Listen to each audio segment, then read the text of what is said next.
ساتھ کھڑے ہیں، اللہ اکبر، جو لوگ یزیدی نظریے کے ساتھ کھڑے ہیں، لاکھ اپنے آپ کو حسینی کہہ لیں، وہ حسینی ہو نہیں سکتے۔ اب یہ نظریات کیا ہیں؟ تھوڑی دیر میں تاریخ کے حوالے سے آپ کی خدمت میں پہلے یزید کا نظریہ پڑھتا ہوں اور اس کے بعد امام علی مقام کا نظریہ پڑھتا ہوں۔ میں نہیں کہوں گا کسی کو، آپ نہیں کہیں گے کسی کو کہ حسینی کون ہے، یزیدی کون ہے۔ اس محفل میں پہلی محرم کس مقدس شب کے اندر اپنے آپ میں ڈوب کر سوچنا، کس کے ساتھ کھڑے ہو؟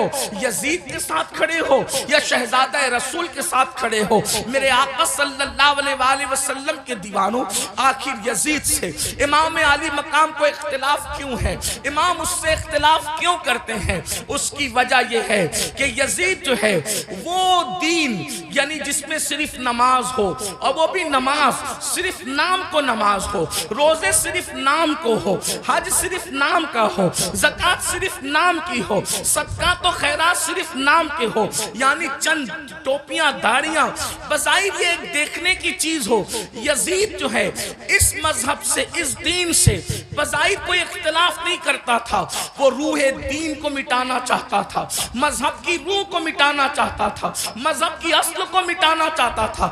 آپ کہیں گے مذہب کی اصل کیا ہے؟ نمبر ایک، سب سے پہلی مذہب کی اصل یہ ہے کہ رسول اللہ صلی اللہ علیہ وآلہ وسلم سے محبت اپنی جان سے زیادہ کی جائے، اپنے مال سے زیادہ کی جائے، اپنے وطن سے زیادہ کی جائے۔ سب سے پہلی اساس مذہب کی یہ ہے۔ اقبال نے کہا تھا، یہ فاقہ کش کہ موت سے ڈرتا نہیں ذرا، روح محمد اس کے بدن سے نکال دو، فکر عرب کو دے کے فرنگی تخیلات، اسلام کو حجاز و یمن سے نکال دو۔ وہ رسول اللہ کی عقیدتیں، وہ رسول اللہ کی محبتیں، وہ رسول اللہ کا پیار۔ اللہ اکبر، نبی کا نام تو لیا جائے لیکن احترام وہ نہ ہو جو صدیق اکبر کے قلب میں تھا، جو فاروق اعظم کے دل میں تھا، جو عثمان غنی کے دل میں تھا، جو مولا علی کے دل میں تھا، جو سعد، سعید، طلحہ، زبیر، ابو عبیدہ ابن الجراح، بلال حبشی، ابو ہریرہ، خالد ابن ولید کے دل میں تھا۔ اللہ اکبر، یعنی کہ حضور علیہ السلام کی شخصیت ایک عام انسان کی طرح رہ جائے۔ میں جتنے حوالے آپ کے سامنے جتنی باتیں کر رہا ہوں انشاءاللہ اس کے حوالے یقیناً میں آپ کو دینے کے حوالے سے تیار ہوں، لیکن آپ تھوڑا سا اس کو پہلے سماعت کر لیں۔ اللہ اکبر، اس کے بعد یزید کا انداز یہ تھا، اللہ اللہ، مسلمان اور کافر کے درمیان فرق کرنے والی چیز نماز ہے۔ صحابہ یہی کہتے رہے کہ ہم رسول اللہ کے ظاہری دور میں مسلمان اور کافر کے درمیان جو فرق کرتے تھے وہ نماز کی وجہ سے کرتے تھے، اور وہاں یزید کا حال یہ تھا۔ اللہ اکبر، بعد میں آپ مروانی دور میں دیکھیں یزید کی فکر، اللہ اکبر، جمعہ کی نماز کا حال یہ تھا کہ جمعہ کا خطبہ اتنا طویل کرنے والے نے طویل کیا کہ عصر کا وقت بھی جانے لگا تو اللہ اکبر، اللہ اکبر، پھر کیا ہوا؟ حضرت سیدنا عبداللہ ابن عمر جیسی ہستیوں نے ٹوکا تو اللہ اکبر، کہنے والے نے کہا کہ میں یہ چاہتا ہوں کہ آپ کے گردن کا بوجھ جو آپ کے جسم پر ہے اس کو ختم کر دیا جائے۔ میرے آقا علیہ الصلوۃ والتسلیم کے پیارے دیوانوں، اسی طریقے سے آپ دیکھیں، یعنی کہ دین بدلنا، دین کا نام لے کر دین بدلنا، وہ دین جس میں نماز نہ ہو یعنی روح نماز، وہ دین جس کے اندر اللہ اکبر نشے کی مکمل طور پر کوئی رکاوٹ نہ ہو بلکہ نشہ کیا جاتا ہو۔ بلکہ یزید کے بارے میں حافظ ابن کثیر یہاں تک لکھتے ہیں کہ یزید اس نشیڑی کا اور نشہ کرنے والے کا نام ہے کہ جس نے سفر حج میں بھی شراب پینا بند نہیں کیا۔ وہ اس نے سفر حج میں بھی، سنبل والوں اور گرد و نواح سے آنے والوں، آپ سے پوچھنا چاہتا ہوں، ہمارے ہندوستان کا کتنا بھی بگڑا ہوا آدمی اگر حج کے لیے جائے تو کم سے کم وہ سفر حج میں شراب نہیں پیتا۔ اللہ اکبر، لیکن وہ کس قدر بدبخت تھا، کس قدر بدترین بدترین اور پلیت تھا ابن کثیر کے قول کے مطابق کہ اس نے سفر حج میں بھی شراب پی، اور بعض مورخین نے تو یہاں تک اس کے بارے میں کہا ہے کہ اس نے اشعار کہے۔ اگر مورخین نے انصاف سے کام لیا ہے تو میں اہل علم کی توجہ چاہتا ہوں، میں صرف ناقل کی حیثیت سے اس کو بیان کر دوں۔ اللہ اکبر، اس نے کہا کہ اگر دین محمدی میں شراب حرام ہے تو پھر عیسائی بن کر کے شراب پی لینا چاہیے، یہ اس کا نظریہ تھا۔ وہ بندر نچاتا تھا، آپ کو پتا ہے، وہ بانسری بجاتا تھا، آپ کو پتا ہے۔ اللہ اکبر، اور یہاں تک کہ خواجہ حسن نظامی جیسے لوگوں نے تو بہت بڑی باتیں اس کے بارے میں لکھی، لیکن میں بہت احتیاط کے ساتھ یہ بات کروں کہ یزید اس بدترین انسان کا نام ہے جس نے اپنی سوتیلی ماں پر تک پاپ کی نظر ڈالی۔ لوگوں نے اور آگے کے قصے لکھے ہیں، میں اس کی طرف نہیں جاتا، لیکن صرف اتنا کہنا چاہتا ہوں اس نے اپنی سوتیلی ماں پر بھی پاپ کی نظر ڈالی۔ شیخ محقق شیخ عبدالحق محدث دہلوی رحمت اللہ علیہ لکھتے ہیں، اما جان سیدہ عائشہ صدیقہ کو اس نے بدترین گالی دی، اور وہ گالی شیخ محقق نے لکھا ہے، لیکن مجمع میں میری بیان کرنے کی ہمت نہیں ہے۔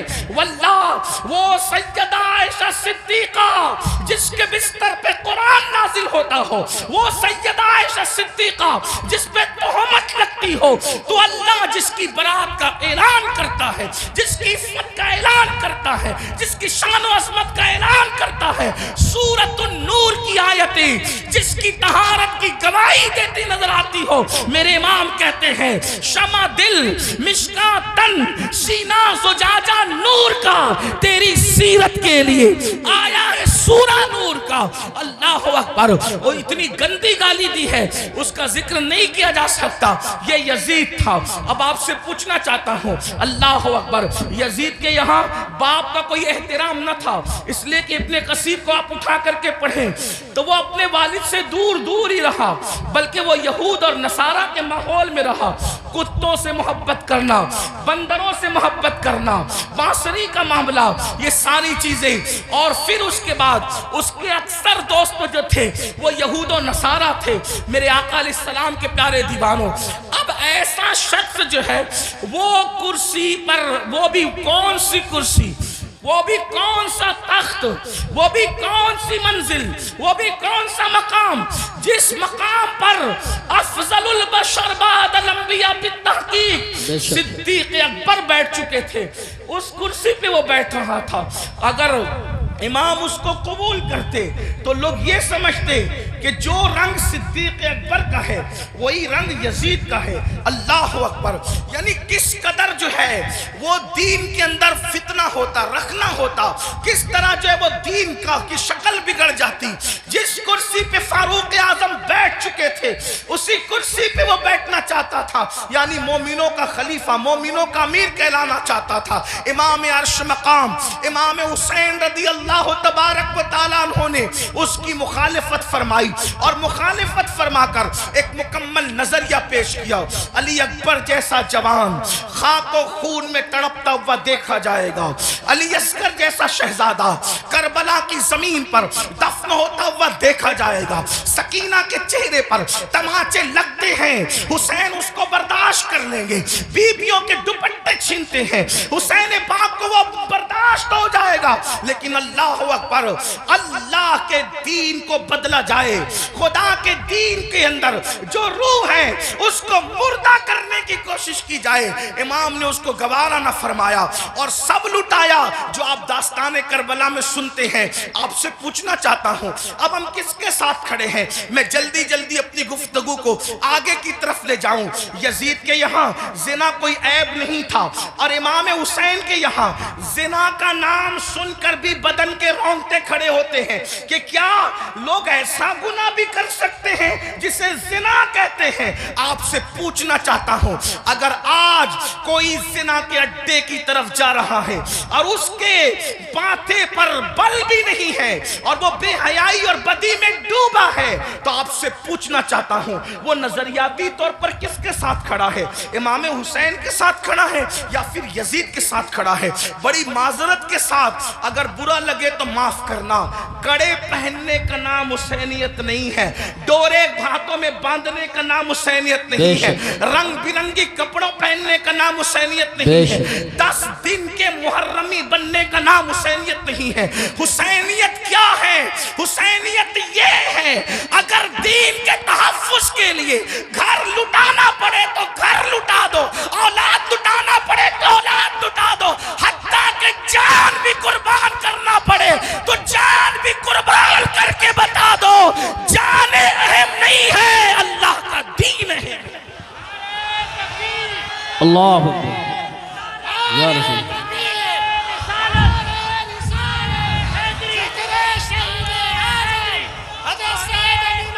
بڑی معذرت کے ساتھ کچھ لوگوں نے حسینیت کو بہت سستا کر دیا۔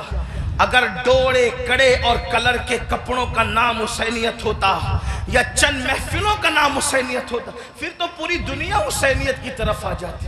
حسینیت اتنی آسان تو نہیں ہے نا۔ اس دور میں بھی 22,000 کا لشکر الگ کھڑا ہے اور 72 نفوس الگ کھڑے ہیں، اس سے پتا چلا حسینیت آسان نہیں ہے۔ اب اپنے آپ میں ڈوب کر سوچو قیامت کے دن اللہ اکبر کس کے ساتھ اٹھو گے؟ میری قوم کے وہ جوانوں جو اپنی راتوں کو گندی فلموں کے ساتھ جو ہے وہ اللہ اکبر جہنم کے عذاب کو قبول کرتے ہوئے، خدا کے چیلنج سے نہ ڈرتے ہوئے، نرم نرم گدوں پہ لیٹ کر اگر زنا کے مناظر دیکھ رہے ہو تو میں یہاں علماء موجود ہے ایک بات عرض کروں کہ یزید بھی تو کہیں پھر ایسا کام کرنے والوں سے اس معاملے میں 2 قدم پیچھے نظر آ رہا ہے، اور میری قوم کے وہ جوان جو اپنے آپ کو حسینی کہہ رہے ہیں وہ اس معاملے کے اندر اس معاملے میں کہہ رہا ہے کیا وہ یزید سے 2 قدم آگے نظر نہیں آتے؟ اللہ بتاؤ تو صحیح، شہزادہ رسول سے محبت کا دعویٰ، اور کوئی مسلمان یہ تصور کر سکتا ہے کہ وہ زنا کے اڈے پہ جائے؟ وہ زنا جس کے بارے میں اللہ کے رسول صلی اللہ علیہ وآلہ وسلم غیب نبی نے فرمایا کہ قیامت کے دن زانیوں کو آگ کے کپڑے پہنائے جائیں گے، آگ کا کرتا پہنایا جائے گا، اور ان کی شرمگاہوں پر جہنم کی آگ بھڑکائی جائے گی۔ پھر اس کے بعد دوسری چیز شراب کو لینے، نشہ کو لینے۔ اللہ اکبر 16 17 سال کے لڑکے آج ہمارے نشہ کی طرف جا رہے ہیں، اور اللہ اکبر نشہ کی طرف جو چیز لے جا رہی ہے مجھے ایسا محسوس ہو رہا ہے کہ حقہ جو ہے وہ انسان کو نشے کی طرف تیزی کے ساتھ لے جا رہا ہے۔ میں حقے پر کوئی حکم تو نہیں لگا رہا ہوں، ویسے کہ کوئی میں مفتی بھی نہیں ہوں کہ میں حقے پر کوئی حکم لگاؤں، حکم بیان کرنا میرا کام نہیں۔ میں ایک چھوٹا سا طالب علم ہوں، اصلاح معاشرہ کی محفل میں صرف دل کا درد لے کر کے آیا ہوں۔ ابتدا حقے سے ہوتی ہے، حقہ تو کوئی حرام نہیں، اس طرح کی لوگ بات کرتے ہیں، پھر دھیرے دھیرے سگریٹ پر آتے ہیں، اور سگریٹ کے اندر پھر کیا کیا لگا کے پیا جاتا ہے مجھ سے زیادہ آپ لوگ جانتے ہیں، اور آپ لوگوں سے ہی ہم تک باتیں پہنچتی ہیں، اور پھر دھیرے دھیرے انسان ایم ڈی کا، نشے کا، اور خدا جانے کس کس چیز کا عادی ہو جاتا ہے۔ آپ سے پوچھتا ہوں یزید بھی نشہ کر رہا ہے، آپ بھی نشہ کر رہے ہیں، اور یزید کے اور آپ کے نشے میں فرق کیا ہے؟ اللہ اکبر شاید یزید نے ایم ڈی وغیرہ کو خواب میں بھی نہیں دیکھا ہوگا۔ اللہ اکبر اندازہ فرمائے کس طرف جا رہے ہو۔ اللہ اکبر امام علی مقام علی جدی والی سلام کے سامنے یہ چیلنجز تھے۔ آپ اپنی قوم کو جرائم سے بچانا چاہتے تھے، آپ اپنی قوم کو گناہ سے بچانا چاہتے تھے۔ جانتے ہیں اللہ کے رسول صلی اللہ علیہ وآلہ وسلم نے بستیوں کے اجڑنے اور گھروں کے اجڑنے کے لیے جو بات بیان فرمائی ہے اس کو دل کے کانوں سے سنیں۔ اللہ کے غیب نبی صلی اللہ علیہ وآلہ وسلم ارشاد فرماتے ہیں راتوں کو کچھ لوگوں کے مکانات خود بخود زمین میں دھس جائیں گے، زمین کے اندر جو ہے زمین بوش ہو جائیں گے۔ آپ کبھی سنتے ہیں نا کہ فلاں بلڈنگ گر گئی، فلاں بلڈنگ زمین میں دفن ہو گئی۔ میں یہ نہیں کہتا کہ سب اسی وجہ سے ہوتی ہے، لیکن اللہ کے حبیب غیب دا نبی صلی اللہ علیہ وآلہ وسلم گھروں کے اجڑنے کے، گھروں کے زمین بوش ہونے کے اسباب کیا بیان کرتے ہیں۔ لوگ کہتے ہیں ہمارے گھروں پر یہ چل رہا ہے، وہ چل رہا ہے۔ میں نے کہا جو چلا رہے ہیں ہم ان کے بھی ساتھ نہیں ہیں، لیکن اپنا کرتوت بھی تو دیکھو۔ قرآن کہتا ہے وَمَا أَصَابَكُم مِّن مُّصِيبَةٍ فَبِمَا كَسَبَتْ أَيْدِيكُمْ، کہ تم پر جو بھی مصیبت آتی ہے وہ تمہارے کیے دھرا ہے، وہ تمہارے برے اعمال کا نتیجہ ہے۔ اللہ اکبر۔ کیا ہوا؟ آقا ارشاد فرماتے ہیں صلی اللہ علیہ وآلہ وسلم کہ کچھ لوگوں کے مکان راتوں رات زمین پہ گر جاتے ہیں، زمینوں میں دھس جاتے ہیں۔ صحابہ نے پوچھا یا رسول اللہ اس کی وجہ کیا ہے؟ آقا فرماتے ہیں دو گناہ جب گھروں کے اندر کیے جاتے ہیں، دو گناہ جب عمارتوں کے اندر کیے جاتے ہیں تو گھروں کو زمین میں دھسا دیا جاتا ہے، گھروں کو زمین بوش کر دیا جاتا ہے۔ پوچھا یا رسول اللہ وہ کیا ہے؟ فرمایا ایک موسیقی ہے، میوزک ہے۔ جس گھر میں میوزک بجتا ہے اور جس گھر میں شراب پی جاتی ہے راتوں رات ان گھروں کو زمین میں دھسا دیا جاتا ہے۔ اب آپ مجھے بتاؤ کانوں میں ایئر فون لگا کر راتوں کے 3-3 4-4 بجے تک میوزک سننے والوں، کیا تمہیں اپنے گھروں سے پیار نہیں ہے؟ تمہیں اپنے گھروں سے محبت نہیں ہے؟ تمہیں اپنے گھروں سے الفت نہیں ہے؟ اور پھر اللہ کے حبیب علیہ السلام فرماتے ہیں جس نے دنیا میں شراب کا ایک گھونٹ پیا اور توبہ نہیں کی، جب وہ مرے گا تو مرنے وقت اس کی زبان پہ کلمہ جاری نہیں ہوگا، وہ کلمے سے محروم رہے گا۔ اور یہاں تک کہ حضرت مالک الدینار فرماتے ہیں میں نے کئی نشہ کرنے والوں کو کفر پر مرتے دیکھا ہے۔ اللہ اکبر۔ حضرت عمر ابن عبدالعزیز کہتے ہیں میں نے کئی نشہ کرنے والوں کو کفر پر کافر ہو کر مرتے دیکھا ہے۔ اللہ کے بندو ذرا غور تو کرو۔ پھر تیسری چیز لیتے ہیں نماز کے حوالے سے 95% لوگ نماز نہیں پڑھتے ہمارے معاشرے کا، اور لوگ آسانی سے کہہ دیتے ہیں مولانا ہمیں ٹائم نہیں ملتا۔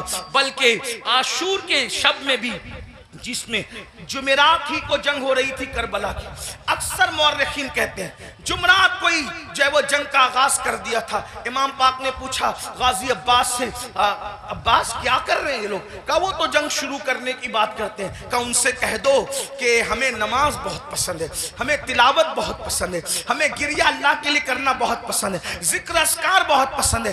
وہ جنگ تو ہونی ہے لیکن ایک رات کی وہ ہمیں مہلت دے دیں تاکہ آنے والی رات شب عاشور ہے اس میں ہم اللہ کی عبادت کریں، گریہ وزاری کریں۔ آپ سے پوچھتا ہوں امام تو مہلت لے رہے ہیں عبادت کے لیے اور اللہ رب العزت نے ہمیں پوری زندگی دی ہے، عبادت کی طرف نہیں آتے۔ کتنی سادگی سے انسان کہتا ہے مولانا ٹائم نہیں ملتا۔ مجھے بتاؤ ہم سے بڑھ کر کے مکر کون کر رہا ہے؟ ہم کہتے ہیں ٹائم نہیں ملتا۔ اگر تلاوت کے لیے ٹائم نہیں ہے تو گھنٹوں گھنٹوں واٹس ایپ پر وقت کے لیے کیسے ٹائم ملتا ہے؟ اگر اللہ کی عبادت کے لیے ٹائم نہیں ہے تو فیس بک پر یوٹیوب پر گھنٹوں گزارنے کے لیے ٹائم کیسے ملتا ہے؟ دوستوں کے ساتھ گپ شپ کرنے کے لیے ٹائم کیسے ملتا ہے؟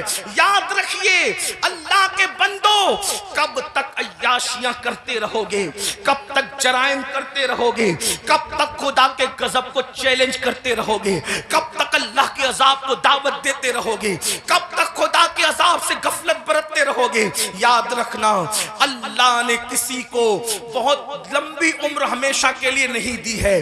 آخر موت ہے موت، آخر موت ہے موت۔ جب اس نے محبوبوں کو موت دی ہے تو پھر مردودوں کا کیا حال ہوگا؟ جب اس نے مقربین کو موت کا مزہ چکھایا ہے تو دور رہنے والوں کا کیا حال ہوگا؟ یاد رکھنا جس دن روح کا رشتہ جسم سے ٹوٹ جائے گا اس دن سوائے پچھتاوے کے کچھ ہاتھ نہیں آئے گا۔ اللہ اللہ جب لوگوں کے درمیان بیٹھتے ہو تو ولیوں کی طرح باتیں کرتے ہو اور جب تنہائیوں میں ہوتے ہو تو شیطان کا ننگا ناچ بن جاتے ہو۔ یہ منافقت نہیں ہے تو اور کیا ہے؟ زبان کچھ اور کہے اور کردار کچھ اور کہے۔ قرآن کہتا ہے لما تقولون ما لا تفعلون، وہ کیوں کہتے ہو جس پر خود عمل نہیں کرتے۔ مسلمانوں بتا بتاؤ اللہ اکبر ہمیں نماز کے لیے ٹائم نہیں. کون نماز؟ وہ نماز جو معراج المومنین ہے, وہ نماز جو رسول اللہ صلی اللہ علیہ وآلہ وسلم کی آنکھوں کی ٹھنڈک ہے, وہ نماز جو گناہوں سے انسان کو ایسے پاک کر دیتی ہے جیسے غسل کرنے والوں کے جسم کا میل ختم ہو جاتا ہے, وہ نماز جو اللہ سے بندے کو قریب کر دیتی ہے, اللہ کا قرب نصیب ہوتا ہے جس نماز سے. کون سی نماز؟ وہ نماز جس کی بنیاد پر انسان رحمتوں کا مستحق ہوتا ہے. کون سی نماز؟ وہ نماز جس سے روزی میں برکت ہوتی ہے, وہ نماز جس کے بعد دعائیں قبول ہوتی ہے, وہ نماز جس کے پڑھنے سے بیماریوں کا خاتمہ ہوتا ہے, وہ نماز جس کے بعد انسان کو مقام محبوبیت ملتا ہے, وہ نماز. اللہ اکبر. سارے احکامات زمین پر بھیجے گئے, لیکن جب نماز دینا ہوا تو زمین پر نہیں بھیجی گئی بلکہ معراج میں لامکاں پہ بلا کر محبوب کو دے کے بتایا گیا. سارے احکامات اپنی جگہ ہے لیکن نماز کا معاملہ اپنی جگہ ہے. اسی لیے بزرگوں نے فرمایا, اللہ کے رسول علیہ السلام فرماتے ہیں کہ سب سے پہلے قیامت میں نماز کے بارے میں پوچھا جائے گا. اگر نماز کا معاملہ آپ کا کلیئر ہوا تو سارے معاملات کلیئر کر دیے جائیں گے, اور اگر نماز کے معاملے میں اٹک گئے, نماز کے معاملے میں پھنس گئے تو پھر انسان بچ نہ سکے گا. آپ مجھے بتائیں, ہمیں اللہ سے ڈر نہیں لگتا؟ جس قیامت کے دن کے بارے میں کعب احبار کہتے ہیں اگر 70 انبیاء کے برابر بھی کوئی اعمال بفرض محال لے کر کے پہنچے تو بھی وہ اپنے اعمال کو حقیر جانے گا, حقیر. آپ سے پوچھتا ہوں کیوں وقت نہیں نکالتے؟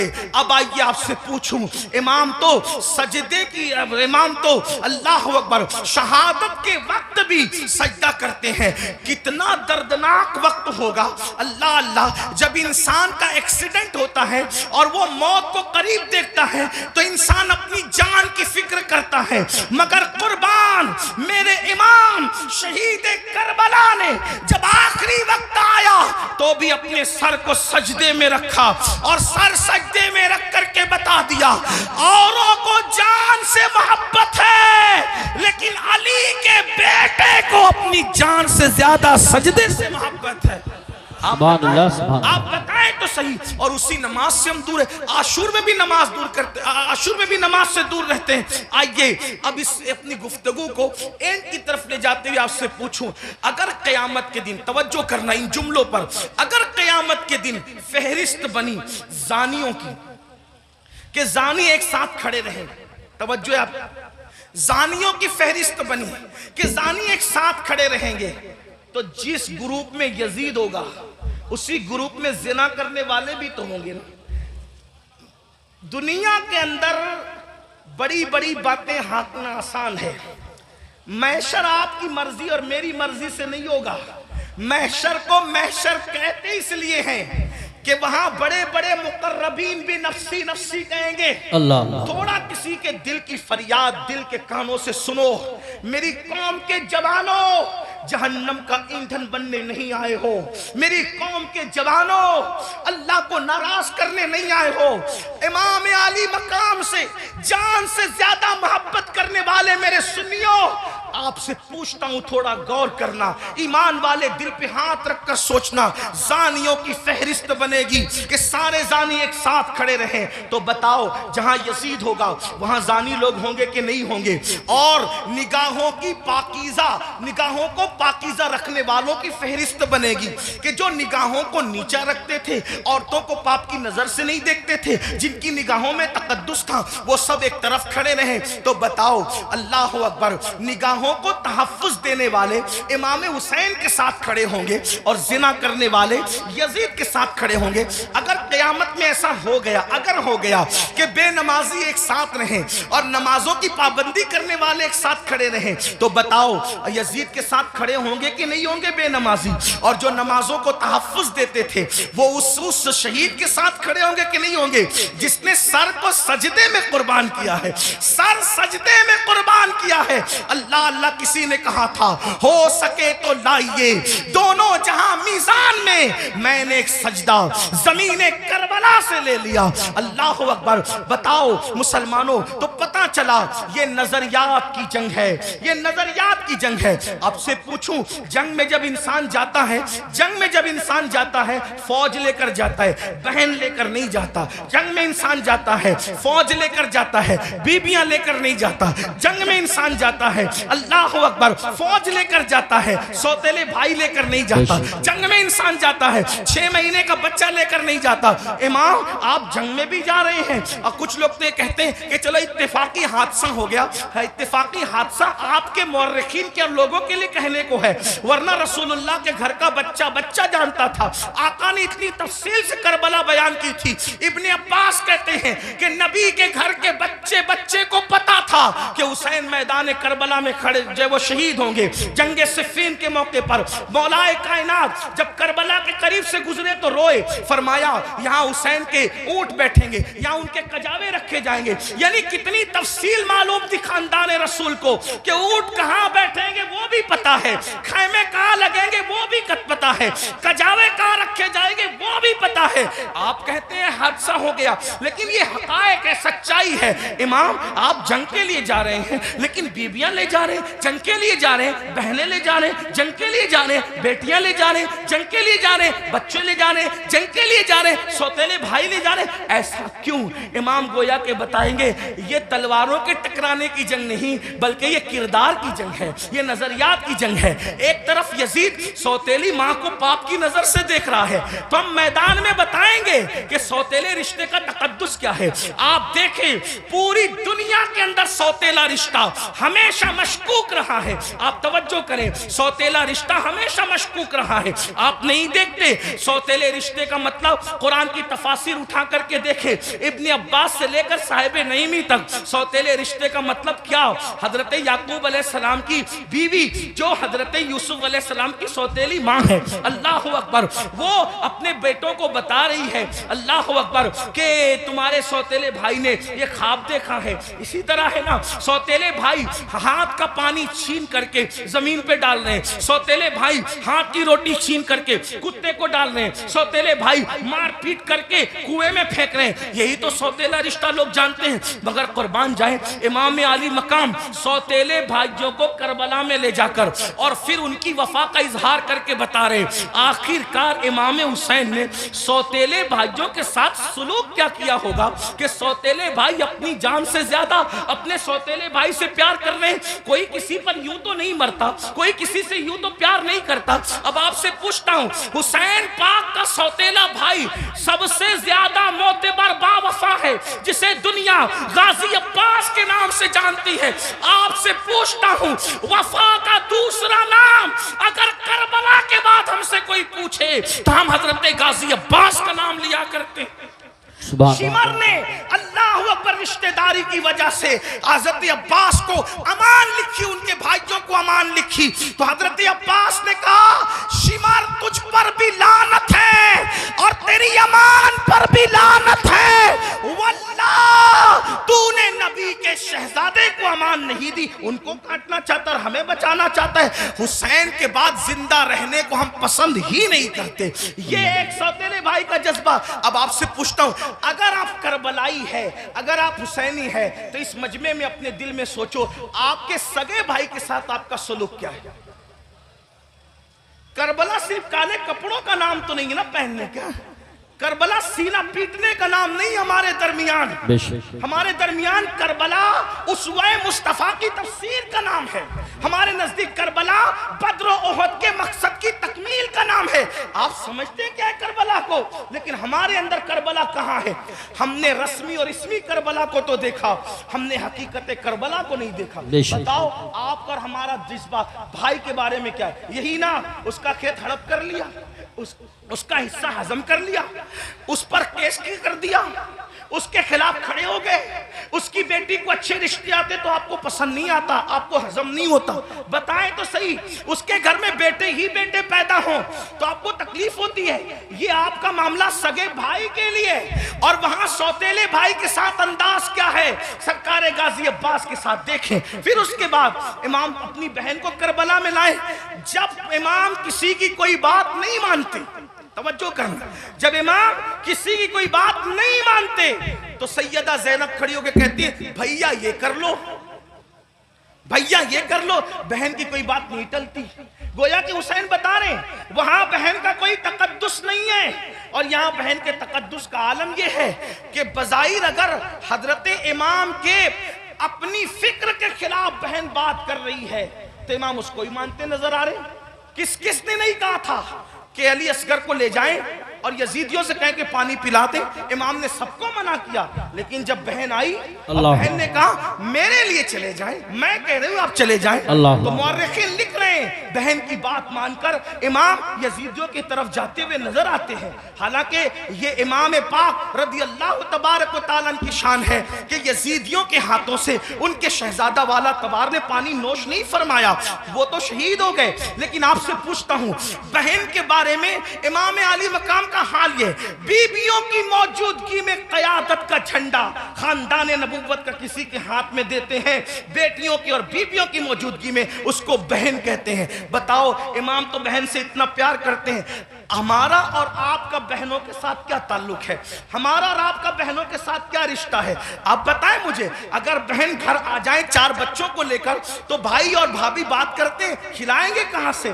حیرت کی بات یہ ہے جس قوم کی سوچ فکر حسین سے اس قدر گر جائیں، پھر کیا اس قوم کے لیے یہ نہ کہا جائے کہ وہ نام کے لیے تو حسینی بنی ہے لیکن افکار کے اعتبار سے وہ کہیں نہ کہیں یزیدیت کا شکار ہے۔ میرے آقا صلی اللہ علیہ وسلم کے دیوانوں جانتے ہیں بہن کا مقام کیا ہے، بہن کا مرتبہ کیا ہے، اور یہ اللہ کے رسول علیہ السلام سے سیکھا۔ آقا علیہ السلام کی کوئی حقیقی بہن نہ تھی، لیکن جب جنگ حنین کے موقع پر اللہ اکبر حنین کے اندر وافر مقدار میں کثیر مقدار میں جب وہ غنیمت کا مال آیا تو اس وقت تو ایک خاتون آئی اور آنے کے بعد کہا اے محمد میں آپ کی بہن ہوں، میں آپ کی بہن ہوں۔ حضور علیہ السلام کو اس بہن سے جدا ہوئے تقریباً کم و بیش آدھی صدی بیت چکی تھی۔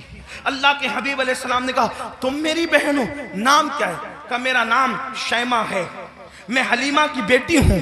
آقا علیہ السلام نے فرمایا شیمہ کو تو جانتا ہوں، حلیمہ کو بھی جانتا ہوں، میری وہ ماں ہے، رضائی ماں، لیکن شیمہ تم میری بہن اور تم ہی ہو، اس کی نشانی تمہارے پاس کیا ہے؟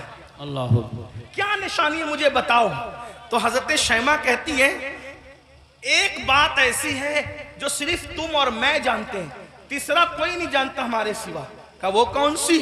تو آقا علیہ السلام سے انہوں نے عرض کیا ایک دن میں آپ کو کہیں لے جانا چاہتی تھی، ایک دن میں آپ کو کہیں لے جانا چاہتی، آپ آنا نہیں چاہتے تھے، میں نے زبردستی کی، گود میں چھینا۔ آپ نے اکثر یہ منظر دیکھا ہوگا گھروں میں کہ بڑی بہنیں بھائی کو گود میں لے جانا چاہتی ہے، وہ نہیں آنا چاہتا تو کیا ہوتا ہے وہ زبردستی کھینچتی ہے، تانتی ہے، ایسا کرتی ہے۔ تو شیمہ کہتی ہے آپ نہیں آنا چاہتے تھے، میں لے جانا چاہتی تھی، میں نے زبردستی کی تو آپ نے میرے کندھے پر دانت کاٹ لیا تھا، اور وہ دانت کاٹنے کا نشان اب بھی موجود ہے۔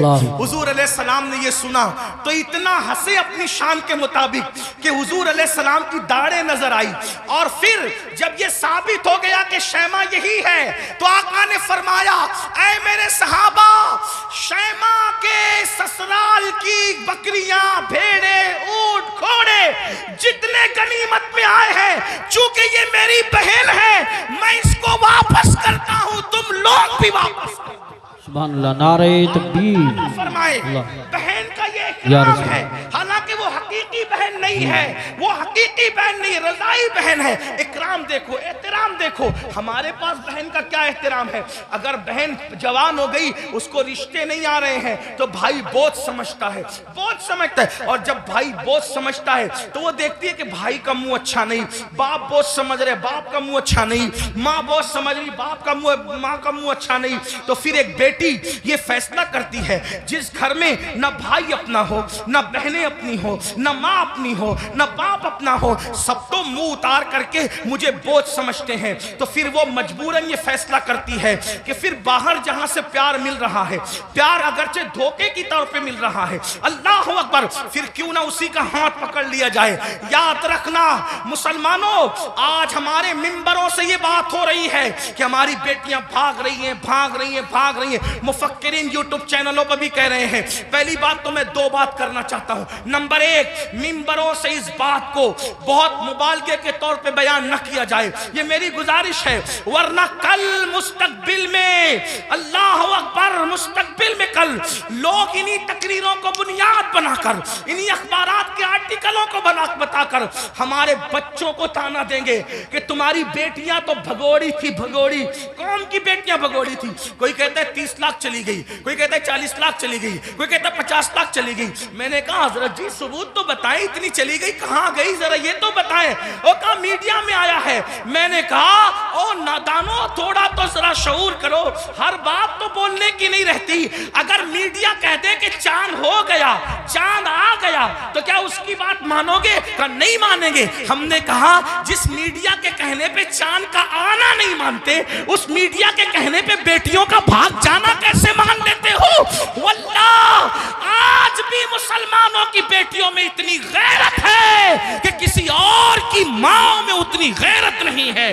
لیکن کہیں کچھ گئی ہے, کہیں کچھ گئی, میں جانتا ہوں, انکار نہیں کر رہا ہوں, کہیں کچھ گئی ہے. لیکن کون گئی ہے؟ وہ گئی ہے خدیجۃ الکبریٰ کا کردار جس نے نہیں سیکھا. کون گئی ہے؟ عائشہ صدیقہ کا کردار جس نے نہیں سیکھا. کون گئی ہے؟ سیدہ فاطمہ الزہرا کا کردار جس نے نہیں سیکھا.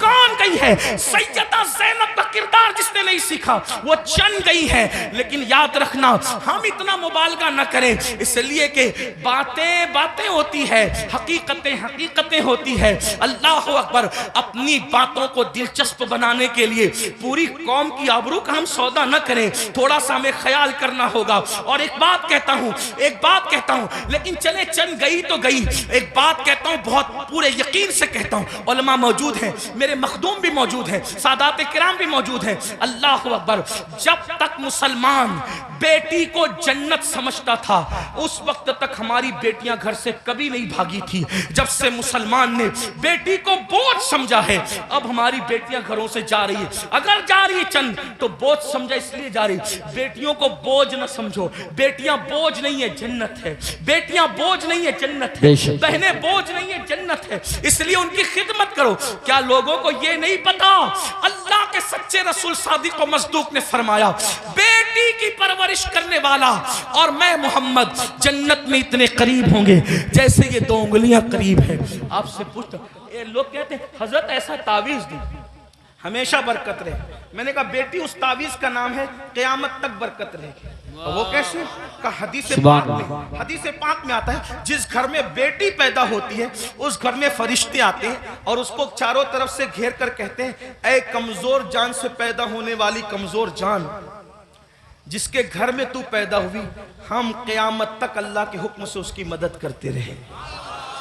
اب بیٹی پیدا ہو تو مدد یوں اتر رہی ہے, اور ہم نے بیٹیوں کو بہت سمجھ لیا.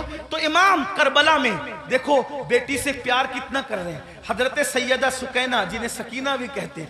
اب میں جو ہے وہ تلفظات کے جو ہے وہ بھول بھلیا میں آپ کو گمانا نہیں چاہتا, جو لوگ کہتے ہیں وہی کہہ کر آگے بڑھنا چاہتا ہوں. لیکن بہرحال حضرت سیدہ سکینہ کو سینے پہ سلا رہے کہ نہیں سلا رہے. ایک بیٹی کا مرتبہ, کربلا کے خیمے میں امام اپنی بیٹی کو سینے پہ رکھ رہے ہیں. آپ اندازہ تو فرمائیں, چچا بھتیجی کے کہنے پر فرات تک جا رہا ہے. یہ سب کیا ہے؟ بھائی اپنی بہن کے کہنے پر, امام علی اکبر رضی اللہ تبارک و تعالی اپنی بہن کے کہنے پر وہ سب کچھ کرتے نظر آ رہے ہیں, جس کو دیکھ کر کے انسان حیرت و استعجاب میں ڈوب جاتا ہے. کربلا یہ بھائیو, کربلا اب اختتام پہ سن لے ذرا سا. کربلا رشتوں کی وفا کا نام, کربلا رشتوں کو تعظیم دینے کا نام, کربلا محبتوں کا نام, کربلا احترام کا نام, کربلا